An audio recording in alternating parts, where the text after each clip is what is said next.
Hello? Hey, is Tiffany? It is? Hi, this is Scott Jarvis from the Indiana State Police Force. Yes. Hey, man, I got a message to give you a call. Yeah, I am inquiring about my case. What happened in Eaton, especially even more since the Indy Star released all the story last week. It's been proven that the officer, Jonathan Snodgrass, who is also the Assistant Chief of Police at IU Hospital, lied on the documentation and broke into my home on a misdemeanor for somebody that wasn't even ever a protective party on an unserved protective order. All that documentation and proof is there. I've been trying to get an internal investigation into the Eaton Police Department since July 18th of 2020, literally within hours of being released from jail. I had my own surveillance that showed my home was broken into and I was beaten, sexually assaulted. I have been ignored that long. I have calls with the state police. I have a gentleman on recording. I can't identify who he is when this first happened, that said that, we'll let it run through the judicial process. Well, I'm almost 2 years into my case, and my life hasn't moved on and doesn't. These officers are getting promotions. One second, I lost you for a second. Are you there? I am. Sorry about that. So, yeah, I'm not aware of all the intimate details of your case, but I am aware just from, what I've seen in the paper and, what's kind of been going around here locally. And I don't recall, honestly, it's been how you said that someone told you it would go through the judicial process. Was that like a couple of years ago, and was that? July of 2020, yes, when everything happened, and I was begging for help and IA or somebody to look into it, and I couldn't get anywhere. I can't remember if I spoke with you. It's possible that was me that spoke with you, or it's possible it was my boss, or my boss. I'm not exactly sure. I don't recall speaking with you in person, but I talk to a lot of people, so it could have been me, or it could have been someone else. But basically, the kind of what you were told before is true. If you're making an accusation of some type of wrongdoing that resulted in you being arrested, that's something that report and case and information goes through the prosecutor's office. And I've never been able to make a report. Okay, no, they everything that happens, the body cam video or any of that stuff is reported, from the police reports and stuff that the prosecutor has. If they see something that the officers did wrong when you were arrested or whatever happened that night, they will contact us. But we're not going to we won't start a criminal investigation against another police department. When there was an arrest made. It was you that I talked to, because your voice right there, because I've listened to your recording 1,000 times on YouTube, and that when you said that line right there, that we won't pull in, like it was you that I talked to on that day. And you stated then that you had seen reports and there was contradicting statements made. Well, we know those contradicting statements now are false. We know that Jonathan Snodgrass broke into my home. We also know that Andrew Sneed, which is the prosecutor on my case, his name was name dropped.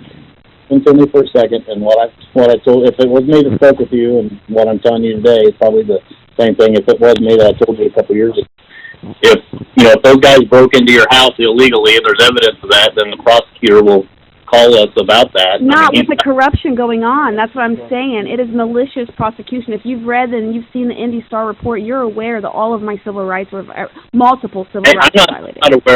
I'm not aware of any of that. The prosecutor and the judges are the ones that decide. In my body, but what I'm trying to tell you is I just watched a 10-hour hearing that happened within Yorktown, Indiana, that involved an ISP took over the investigation. They found the information wrong.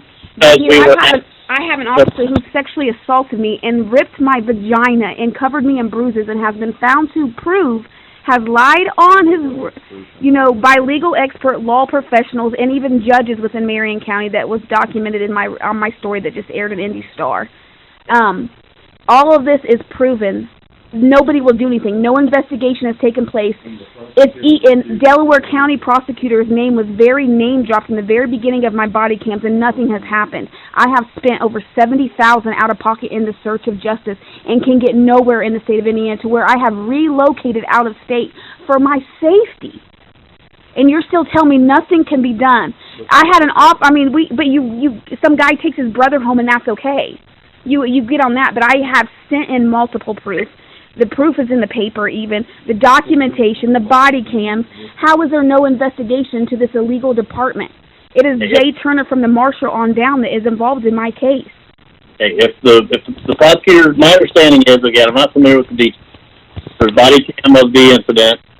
You know, the prosecutor's seen that, he's seen reports, he's seen whatever, you know, I'm not sure what your side of the case has brought to this, but, you know, if he feels like they did something wrong, he will ask for us to investigate it.